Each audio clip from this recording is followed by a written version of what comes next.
students, welcome to Learn to Live.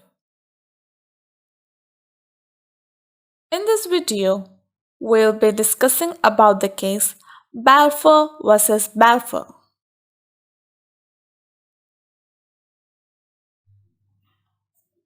Balfour, who was serving the government of Ceylon, went to England with his wife on a leave.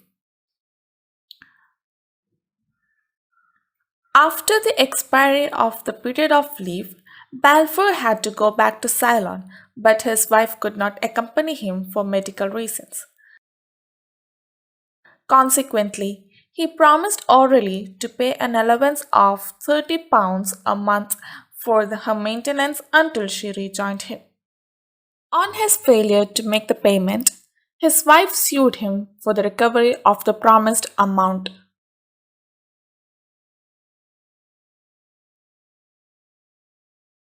Her suit was dismissed by the court on the ground that agreement was only between husband and wife and the parties never intend to create any legal obligation.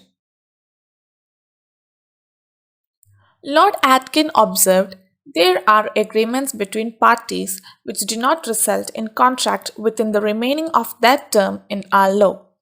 The ordinary example is when two parties agree to take a walk together or where there is an offer and acceptance of hospitality.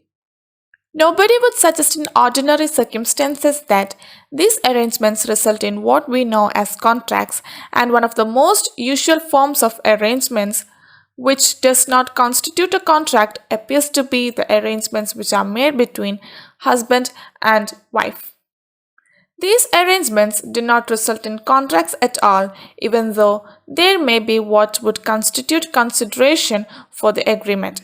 They are not contracts because parties did not intend that they shall be attended by legal consequences.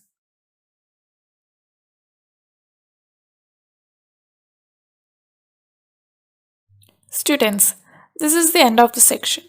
Please like, comment, share and subscribe the channel. Make sure you press the bell icon for latest updates.